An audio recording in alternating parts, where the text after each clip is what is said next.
Turf Talk 101, Travon Smith, man. It's always a blessing and it's always a pleasure to hang out and talk football. That's what we love to talk about, man. And shout out to my producers, man. Gary Bryan Sr. and Coach Dennis Jackson out there. But today we got some grown men on here, man. I love talking to the young athletes, but we get a different perspective today. Mr. Aire, how you doing today? Man, I'm doing good. Just macking and hanging, just blessed, doing what God's allowing me to do on a daily basis. Hey, I appreciate that. I see that. First of all, well, I was going to ask what jersey was that in the back. Now I'm going to put that away because I already know what number that is, and I can see Mhm. kind of the colors. I know the end of the football year is somewhat to an end. During the year is kind of busy with all the kids moving around and you get to the playoffs. And this is my favorite part of the year when things start going, coming to an end. Even though I know there's one more big game at the very end. Yeah. Um, Yeah. as far as the state championship or whatnot. But my favorite part of the year is when it get all broken down and Mhm. built back up. That's And right. that's where a man like yourself comes in. So go ahead and introduce yourself. I always say, don't be humble, don't be shy. Well, I know you ain't gonna be shy, but don't be too humble, man. Tell Yeah. people what you do, what you've done, exactly, who you are and your resume or and any accolades, please. Yeah, man. So I'm from LA, grew up in the Crenshaw district, Oh, went to Washington State. Uh, yeah, I'm, yeah. I'm, I don't really do this, but my uncle, Big U, you know what I'm saying? I understand the Yeah, yeah, yeah, circumstances. But I'm just letting yeah, you know. Go ahead, boss. yeah, yeah, yeah. My man. So grew up over there, man, went to Washington State. Came from a huge family lineage of DBs. My dad, my uncles, they all went to Crenshaw, went to the league. My dad played for the Niners. My uncle played for the Rams. My other uncle played for the Seahawks. My cousin played for the Ravens, all DBs. So like growing up, that was the pedigree that was instilled in me, just, being a technician and being able to understand the game from a mental and a physical standpoint, all one and the same, the how and the why. So I picked that up real early, tried to do my thing, got hurt after that. I was trying to look for my passion. I realized my passion was still in the game. Just being able to give back, the lessons that I learned to, anybody that wanted the access to it, anybody that wanted to learn. So I made sure I did my due diligence after learning from my family and through my experiences and stuff like that. And then realized that my passion was just helping the kids, man, helping them get to where they wanted to go, being somebody that I needed when I was them. And from there, I've been doing NFL combine prep for the past 10 years, NFL offseason, just developing DBs, mentoring kids, just trying to give back to the communities and allow myself to be, available for the guys that, wanted to learn and, give them the information that I had. Uh, it's so much information I'm about to pick your brain right now. Yeah. But go ahead and give me where anybody can reach you at because you do provide DB training and other trainings, right? Yeah, facts. So on all platforms, Aire_athletics. You can find me on TikTok, Instagram, Twitter. Any one of those, you guys can reach out to me. I have my website, it's aireathletics.com, air_athletics.com. You can find me there and sign up for my DB programs, private workouts, group workouts, chalk talk Zoom sessions, um, all the above, man. Or just pick my brain for anything. If you guys want to kind of reach out and holler at me, I'm always available. And I'm here to help. And I don't want to leave out you part of that Santa Margarita staff, right? Yeah, absolutely, man. Okay. I'm also the DB coach. Congratulations on that. Thank you. Thank you. At Santa Margarita has definitely been a blessing. Got a lot of good things going. It's a special year for us. Just Special, special. all around from the top to the bottom, the program, the community, the kids, all the support is just it's A1 over there. So I'm definitely blessed to be a part of it. We got one more to go. Yeah, Yeah. I'm gonna circle back to that Santa Margarita, and I know that's definitely a special, but I want to pick your brain as Mr. Aire. I want to talk a little bit. Shout out to Coach Garrett. He got over his 300th win this year as well. A lot of people don't know down in Crenshaw. I'm a Mhm. big Crenshaw supporter, and I Yeah, think programs like that need our support and for more people to stand up and mention them and take care of them. I want absolutely. to ask you the difference of attitude from the athletes back then and now. Man, I think the generation right now, there's so much distraction. There's so many things that you know that they can see, that they can have access to, that sometimes the focus on, you know, the work ethic and the work that's put into the game is sometimes is distracted a lot. That's what I'm kind of seeing. And it starts a lot in the household of, you know, what, um, it's situational, but it's like what is being learned and taught and allowed in the household, and it kind of trickles over. Like I'm seeing a lot of kids who don't uh, the work. They don't want to put in the work. They want to find the easy access. Mhm. They want to have so many expectations and get the false praise, but don't really want to put in the consistent work to get to where they want to go to. And sometimes, you know, some of the people that's in their circle allow them to be able to, you know, not hold themselves accountable to the things that they say that they want. So that's a big thing that I kind of see with the generation right now. Is like, you know, I compare sometimes as a trainer, I go down to the South sometimes, and I train those guys, and it's definitely a different mentality sometimes from the guys down here. Just as far as LA has a lot of distractions and shit and stuff, and so Yeah, I it's, got you. you know what I mean. But I don't know if that answers your question, but that's the first No, thing I think about it. it does. I have some access to some psychological professionals and stuff, and they call this generation a microwave society because Mhm. everybody wants it right away. Right away. Yeah, Nobody wants to put the chicken in the oven no yeah, more and bake it yeah. on 300. Right. So Yeah, man. I think that was a great answer. Like I said, if I got you, man, hey, because I could tell the way I could tell by your verbiage and your techniques and your style that you have an understanding of what's going on. So I think it's important to relay some of this message to Yeah, some of the youth while we grab their attention. So I yeah, also want to yeah, let you know, now I got access to you. That means I got to start popping up on you every once in a while. yeah, So, yeah, all right, here we go. The parents of today's society, yeah, um what's your opinion? I know parents, first of all, I want everybody to sit back and relax and hear an outside perspective and don't always take things personal. I because i go to youth football games and all the parents act like they 10, 11, 12 year old is Reggie Bush. yeah, They all act like they Reggie Bush. Like, so I just want to see, what do you see from your perspective as far as working with the parents too, as still yeah. being a younger man? You still, you're kind of key to that gap, that bridge to that gap. Yeah, man. First off, I definitely love the parent support. Like, you know, the parents that you know speak highly of their kids.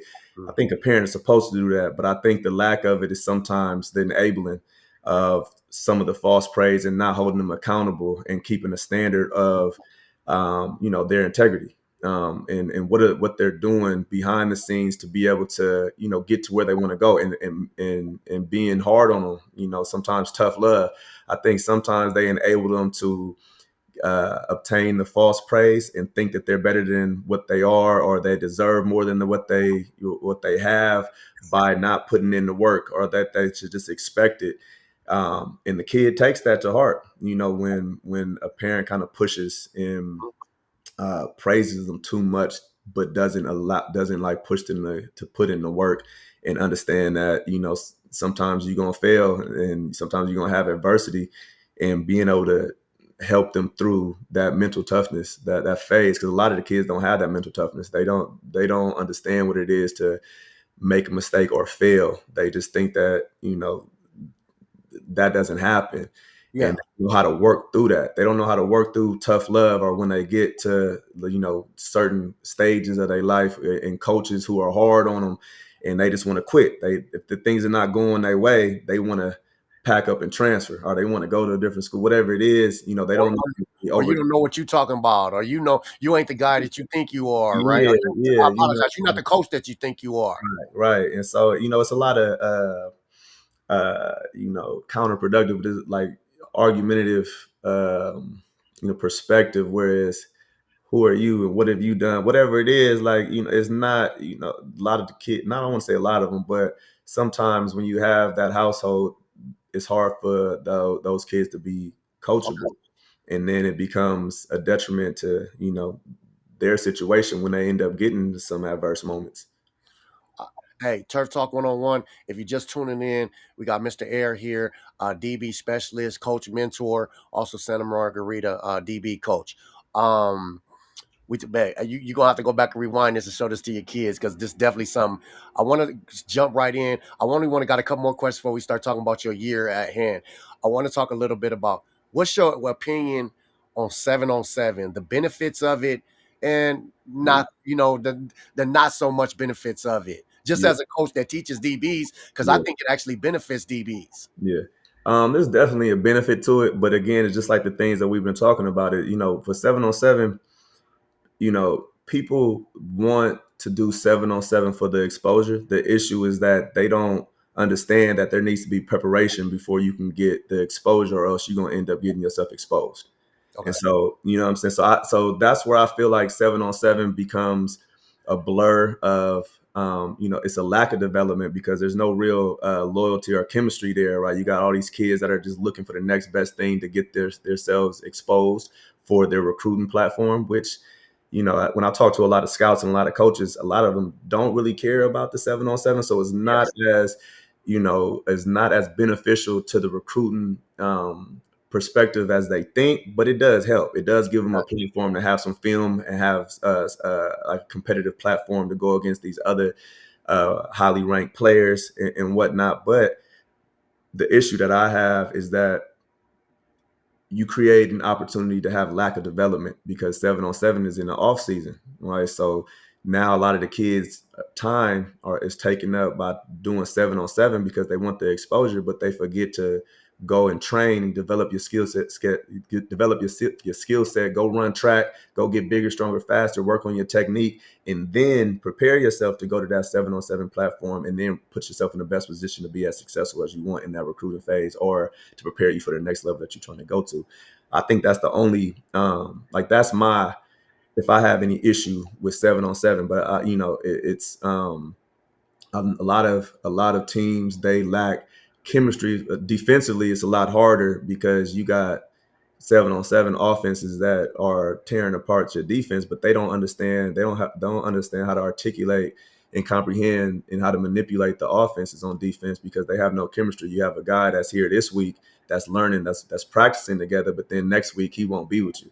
Mhm. And so now when you guys are trying to, play certain coverages like cover ones or any match coverages, you got to worry about guys not being on the same page. And that creates doubt in the team. That creates, a distance and a separation in the chemistry with the players and stuff like that, because now they point fingers and stuff like that. And there's no trust. There's no chemistry. So there's like those detriments that I see in it. And then they're not, at the same time, they're not being able to work on their craft. Mhm. Now, the other side of it that I do like is that sometimes it gives the opportunity for these kids to be able to travel, be able to go and go on tours for these college tours and interact and network with coaches and get seen and get the exposure in that way, which is really good. Just being able to travel and see different environments. If you a kid from Mhm. that never been out of LA, now you on this team and you get to go to Miami, you get to go to Texas, Mhm. you get to go to these other places and just experience certain things that's a kid probably didn't know that they can experience that early in life. So those things I think are really good benefits for them to kind of broaden their perspective and see different things and get out of their kind of bubble. I like that.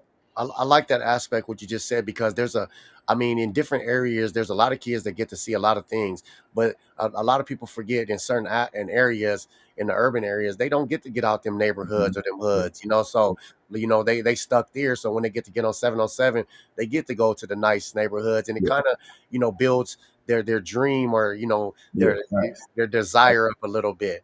Yeah, Um, yeah, all right, man. Hey, I just have to pick your brain on that stuff, man. And you can see that was all off the dome. I didn't have none of that written yeah, down. yeah, Hey, I love football. I love the aspects of football. I love the the brains behind football, and I think every person has a different intricate part of it, and I think you offer a brilliant aspect. Let's talk about you.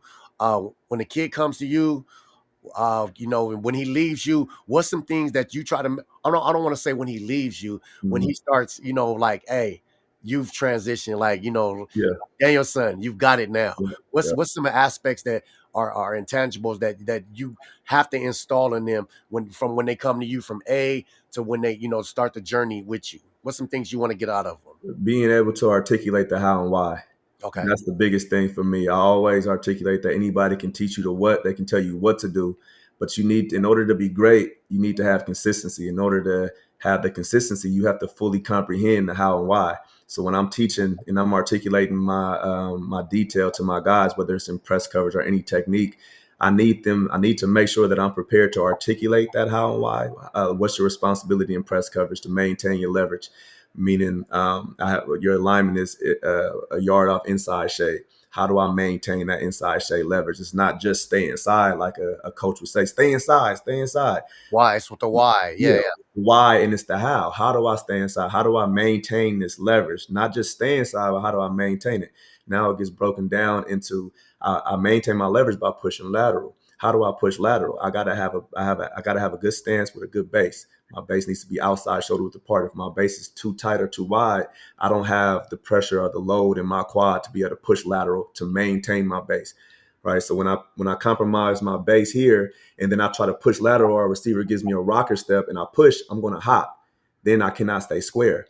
So now I lose my maintain, I lose my leverage because now I open the gate because I can't stay square because I didn't maintain my base. Hmm. Now, when you put that all together, and that's just one thing. That's just maintaining my leverage. How do I maintain my leverage? By pushing lateral. How do I push lateral? By having an outside shoulder width apart base and being able to push from my quad to maintain that base so I can change direction to stay square.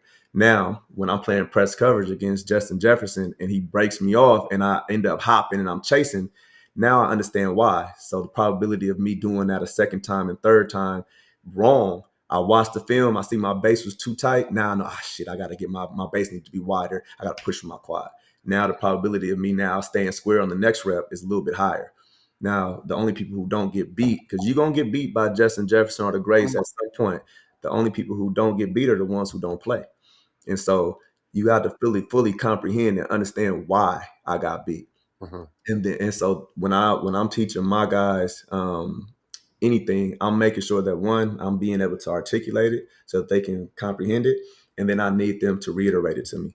So after every session, this is what I do. So after the session, whatever the focus is, we press coverage, off coverage, cover 2, 3, whatever it is, I break it down. We do the progressions, and then after, I make them always repeat what I'm saying so they can fully comprehend it. And then at the end of it, I make them reiterate it so that I know that they can articulate it. So when I'm not there and I'm not on the field with them or whatever, they can remember and they can remember why and how they did it wrong, and they can remind themselves how to do it right, and then continue to progress throughout the game. Hey man, that's how it's supposed to be done right there. Mhm. Because I hear, me being on the field, on the sidelines of a lot of big games, I just hear a lot of coaches respectfully say, "Just be there, just Mhm. be there," Yeah. and your how and why, the definition of why. You know what I'm saying? Because like this is why you need to be there because we might be setting them up for something else or Yeah. just listen because we're let us be the coaches. But So some people yeah, go ahead, a lot my of coaches, I'm just saying, a lot of coaches is yeah. just like, and it's just being respectful. They Mhm. just saying, just be there. And Yeah. that's the difference between schools like this, Mhm. let me make sure, Yeah. and schools like this. Facts. Like it's just a teaching method. And I think more coaches need to actually teach. And if you Right. don't know, go sit down, even if you're an older person, Yep. you're a vet or whatever you've done, Yeah. you might be successful in life. Sit down with somebody like yourself, or Mhm. even if you're younger, and say, hey man, break me down so I can explain things to Yep. these kids as well. So I Yeah, think you man. did a great job with that. Thank you. I think that's like the issue with a lot of anybody in a competitive sport, Yes. everybody has their own sense of ego. So they don't really want to sit down and learn from somebody else. Like, and the phrase, like once you think that you know it all, it's over for you, Yeah, right? yeah, You're consistently learning. I'm consistently learning. I pride myself on being able to answer those questions. Like, if I tell you to do something, I tell you the what, and you ask me the how and why, I need to make sure I'm able to articulate that. And I think that's the responsibility for any coach, indoor trainer, anybody that's a teacher, to be able to articulate that how and why. Because most people, like you said, they can tell you what to do. Just do it. yeah. This is what you do. Stay inside, or do a back pedal, or open up, or do this, or whatever it is. But it's like, man, if you're not just a a gifted athlete that can just do it just with their raw talent and stuff like that, then it's like, I'm not getting anything out of you. You're not getting, I'm stealing. And so I Yeah. think that's your responsibility as a coach, trainer, teacher, to be able to do your due diligence, to learn how to articulate the how and why, and be able to articulate it. So I think the issue is too, most people, most people just tell you what they know and Hmm. what they learned. Um, and it works for them. But what happens when that kid doesn't have your same instincts, doesn't have your same speed, or your just raw talent? Then what happens? And he just can't do it the way you did it. How do you break it down so that he can fully understand how to develop and Hmm. progress within his technique? And sometimes there's a lot of people that just don't take responsibility to do that and prepare for that when they're teaching, and just like, he can't do it, and then Yes. throw him to the side, Yeah. Yeah. next man or whatever. And it's like, that ain't cool. If that's your position, if that's what you call yourself, a coach, a trainer, that's your responsibility to be able to help them. Now, there's some guys that will have a faster learning curve than the next person and stuff like that. So then, yeah, if they learn it quicker, then that's the guy and stuff like that. But as far as training, I guess, because it's more of their time, Okay. be able to give them that progression and that respect to articulate. Hey, and that's why, you are one of the best teams in the nation, right there. If not the best team in the nation. Mhm. Mr. Aire, right here, DB coach, Santa Margarita, mentor, DB specialist coach. So, I'll have all his information within the description of this YouTube. So we'll let everybody know as well. Now let's just get to the season. So talk to me about the season, front to back. I know a little bit of ups and downs in the in the beginning, but then you guys put it together. That's what champion coach staffs do, champion players do. You guys are the champs, D1 champs. Talk to me a little bit about the season, some things that some adversity, some things you have to do with the kids, or from your perspective or whatnot. To be honest, man, is hasn't been much downside to it. I mean, we have adversity, but I just the coaching staff and the coaching staff first. I'll just harp on them. Like, this is the best coaching staff that I ever been around. Everybody from top to bottom is fully bought into Carson's Of course, yeah. to Hey, perspective to his leadership. Everybody's bought into what he's trying to do. And when I say that, that man is a genuine human being. It ain't just about football or anything else. Like, you would never know that he was Carson Palmer, the Heisman Trophy winner, this yeah, NFL, anything, whatever. He's just a genuine person. And I think everybody follows that, the lead of that first, and just being here for the kids first, and making sure that we're all bought into helping them get to where they're trying to go, whatever that means. The whole coaching staff is bought into that perspective first, into that philosophy. Outside of that, everybody on this coaching staff, I mean, you got guys everywhere that's on the coaching staff that might have played before, or coached at some high level, whatever. I played at some high level before, but we all know that just because you played don't mean you know how to teach or coach. I'll say that everybody on this coaching staff has done the work and their due diligence to be, good at what they do, and I don't think there's any weak spots in the coaching staff first, and there's definitely no egos, which is what makes it work so well, I think. And I think the kids see that. They feed off of the work that we put in as a coaching staff, and we have a standard. We have a specific culture that we instill within the program, and everybody's bought in. And I think it shows. It showed from the first game, even though we lost against Mission. It shows, the camaraderie, the chemistry, that the adversity that we went through with that game, where it was just a close game and everybody thought we were supposed to lose. But the whole season, I think everybody was kind of counting us out. They're good at kind of blocking all that stuff out. They don't care. We have a specific standard every single day at practice. We practice like professionals. We encourage everybody. There's great leadership, there's great integrity, great accountability, time management. Everything that we instill, the kids buy into it, and I think it showed why we've been so successful. And it's definitely been a blessing, especially at a high school level. It's been crazy.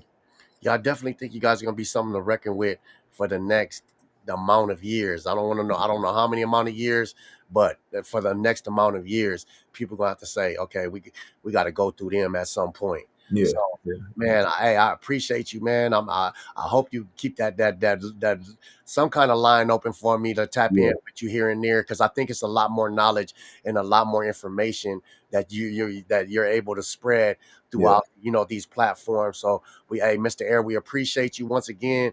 We got the D1 champs right here, Mr. Aire, DB coach. Sir. Don't forget to tap in with him on this off season. Get better. Don't wait don't wait till the season to start training when everybody else start training. You need to start hitting your coaches now, but at least tap in with this man and see what he offers.